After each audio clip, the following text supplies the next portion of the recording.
भगवान शिव अपनी पत्नी पार्वती के साथ एक बार घूमते हुए धरती के अमरावती शहर पहुंचे। वहां शिव जी का एक बड़ा सा मंदिर राजा ने बनवाया था। शिव पार्वती दोनों को वह मंदिर पसंद आया, इसलिए दोनों वहीं रहने लगे। कुछ दिनों बाद मां पार्वती ने भोलेनाथ से कहा, प्रभु, मुझे चौसा खेलने की इच्छा है। भगवान ने सारा इंतजाम किया और दोनों आराम से चौसा खेलने लगे। तभी वहां मंदिर के पुजारी आ गए। पुजारी को आता देख मां पार्वती ने पूछा, आप बताइए, हम दोनों में से कौन ये खेल जीतेगा? जवाब में उन्होंने कहा, महादेव ही जीतेंगे। जैसे ही चौसा का खेल खत्म होने लगा तो पार्वती मां जीत गईं। माता पार्वती ने पुजारी की बात गलत साबित होने पर उन्हें झूठ बोलने की सजा के रूप में श्राप देकर कोढ़ी बना दिया। फिर पार्वती शिव जी के साथ कैलाश लौट गईं। अब लोग उस कोढ़ी पुजारी से दूर भागने लगे। राजा ने भी उसे मंदिर के कार्य से मुक्त करके किसी दूसरे ब्राह्मण को मंदिर का पुजारी नियुक्त कर दिया। कोढ़ी पुजारी भी उसी मंदिर के बाहर बैठकर अपने लिए भिक्षा मांगने लगा। कुछ दिनों बाद उस मंदिर में स्वर्ग से अप्सराएं आईं। पुजारी को देखकर उन्होंने उसकी हालत का कारण पूछा। उसने मां पार्वती द्वारा मिले श्राप के बारे में उन्हें बता दिया। सारी बातें जानने के बाद अप्सराओं ने पुजारी को पूरे 16 सोमवार तक विधिवत व्रत रखने के लिए कहा। पुजारी को इस पूजा की विधि नहीं पता थी, तो उसने अप्सराओं से इसके बारे में पूछा। उन्होंने बताया कि हर सोमवार को सूर्योदय से पहले उठना होगा। फिर नहाकर साफ कपड़े पहनने के बाद गेहूं के आटे से 3 अंग बनाना। उसके बाद घी से दीप चलाते हुए गुड़, बेलपत्र, अक्षत, नैवेद्य, फूल, चंदन, जनेऊ लेकर संध्या के समय सूर्यास्त से पहले प्रदोष काल में भोले बाबा की पूजा करना। पूजा करने के बाद एक अंग शिव शंभू को अर्पण करना और एक खुद ग्रहण करना। उसके बाद बचे हुए अंग को आसपास के लोगों में प्रसाद के रूप से बांट देना।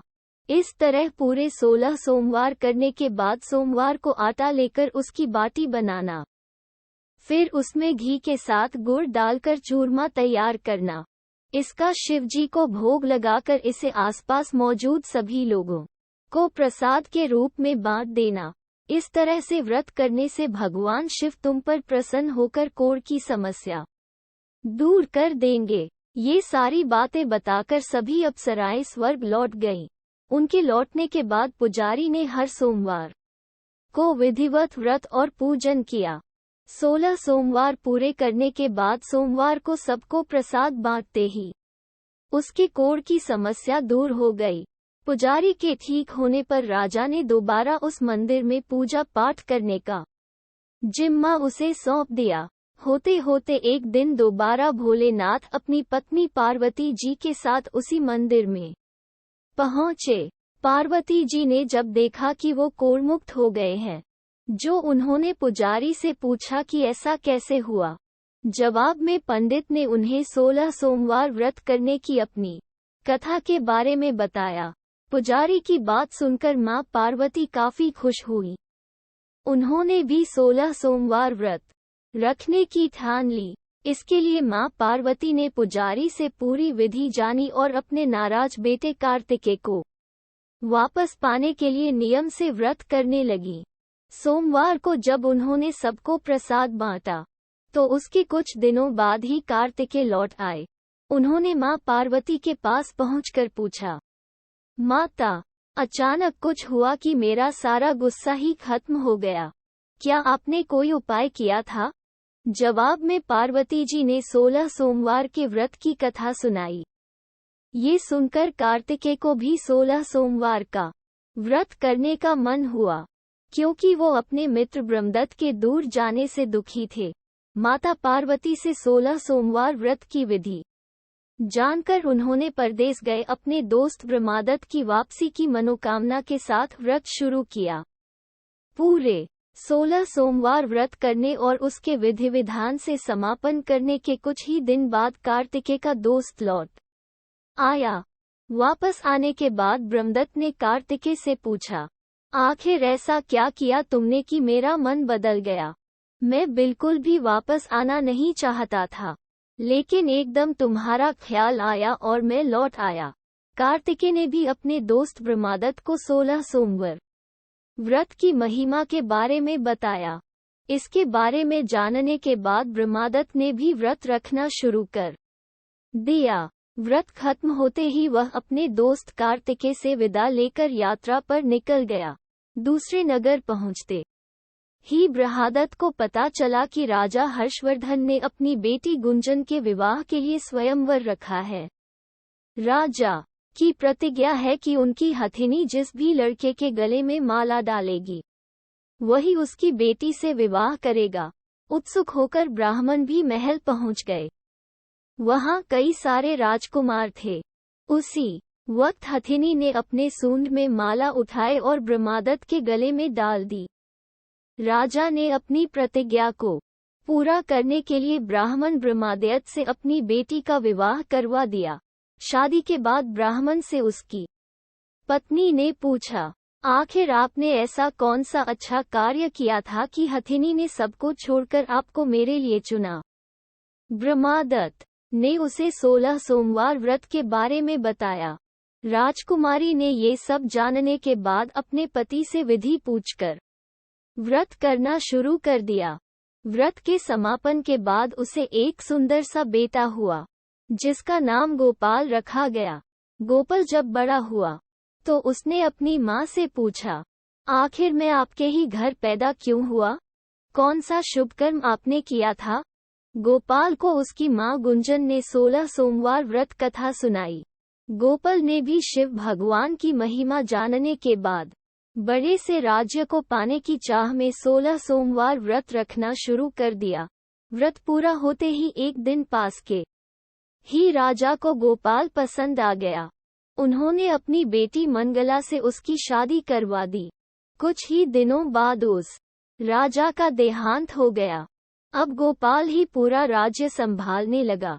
गोपाल ने भगवान शिव को धन्यवाद कहते हुए दोबारा 16 सोमवार का व्रत रखा। इसके समापन के दिन उसने अपनी पत्नी से सभी सामग्री पास के शिव मंदिर तक पहुंचने के लिए कहा। मंगला ने खुद जाने के बजाय पूजा की सामग्री कुछ सेवकों के हाथों मंदिर तक पहुंचा दी। उसी दौरान आकाशवाणी हुई, राजन, तुम्हारी पत्नी ने 16 सोमवार व्रत का आदर सम्मान नहीं किया। अब तुम उसे अपने महल से तुरंत निकाल दो, वरना तुम्हारा सब कुछ खत्म हो जाएगा। गोपाल ने अपनी पत्नी को अपना आदेश न मानने और भगवान शिव के अनादर के लिए महल से निकाल दिया। अब वह भूखी प्यासी दर दर भटकने लगी। उसे जो भी सहारा देता, उसका सब कुछ चौपट हो जाता था। एक दिन उसने एक बुढ़िया की सूत की गठरी को छुआ तो सारा सूत हवा में उड़ गया। फिर उसे एक तेनाली ने रहने के लिए घर दिया तो उसके सारे तेल के मटके खुद ब खुद टूटने लगे। ऐसी मनहूसियत को देखते हुए हर किसी ने उसे अपने यहाँ से निकाल दिया। अब उसकी कोई मदद नहीं करता था। प्यास के मारे जब वो किसी नदी के पास पानी पीने के लिए पहुंचती तो वो नदी सूख जाती। फिर एक दिन वह जंगल में पेड़ के नीचे छांव पाने के लिए बैठी। उसी वक्त वह पेड़ सूख गया। देखते ही देखते सारे हरे भरे पेड़ सूखने लगे। कुछ देर बाद वो एक तालाब में पहुंची। वहां का पानी जैसे ही उसने छुआ उस पर कीड़े पड़ गए। ये सब देखकर वो हैरान हो गई और उसी कीड़े वाले पानी को उसने पी लिया। भटकते भटकते एक दिन रानी पुजारी के पास पहुंची। उसे देखकर पुजारी समझ गया कि इसके साथ कुछ सही नहीं चल रहा है। उसने रानी को मंदिर में ही रहने की इजाजत दे दी। रानी मंदिर में सब्जी या फल को हाथ लगाती तो वो सड़ जाते, आटे को छूती तो उसमें कीड़े पड़ने लगते, पानी से बदबू आने लग जाती। ये सब देखकर पुजारी ने कहा, लगता है तुमसे कोई बड़ा अपराध हुआ है, जिससे नाराज होकर देवताओं ने तुम्हें दंड दिया है। इस बात के जवाब में रानी ने पुजारी को शिव की पूजा करने के लिए सामग्री से जुड़ी पूरी कहानी बता दी।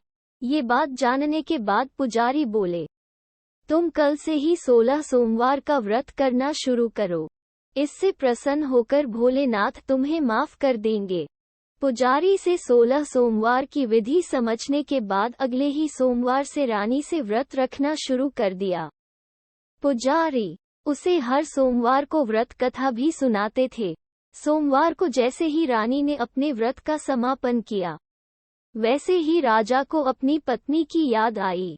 उन्होंने अपने सैनिकों को उसकी खोज में भेजा और घर वापस लाने का आदेश दिया। सैनिकों को जब पता चला कि वो मंदिर में रह रही हैं, तो उन्होंने रानी को अपने साथ चलने की प्रार्थना की। तभी पुजारी वहां पहुंचे और सैनिकों को वापस महल लौटने के लिए कहा। राजा को जब पता चला कि उसकी पत्नी मंदिर में है, तो वो उसे लेने के लिए वहां पहुंचे। उन्होंने पुजारी से माफी मांगी और सब कुछ बताया। पुजारी ने भी कहा कि ये सब भोले का प्रकोप था, आप अपनी पत्नी को ले जाइए। राजा और रानी के महल पहुंचते ही वहां खुशियां मनाई जाने लगीं। खुशी के मारे राजा ने पूरे नगर में मिठाई बंटवाई और ब्राह्मण व निर्धनों को खूब दान दिया। अब रानी महल में भगवान शिव की पूजा और 16 सोमवार का व्रत रखते हुए खुशी खुशी रहने लगी। कहानी से सीख, कहे गए कार्य को ठीक ढंग से करना चाहिए, खासकर पूजा अर्चना को, अन्यथा नकारात्मक परिणाम भुगतने पड़ सकते हैं।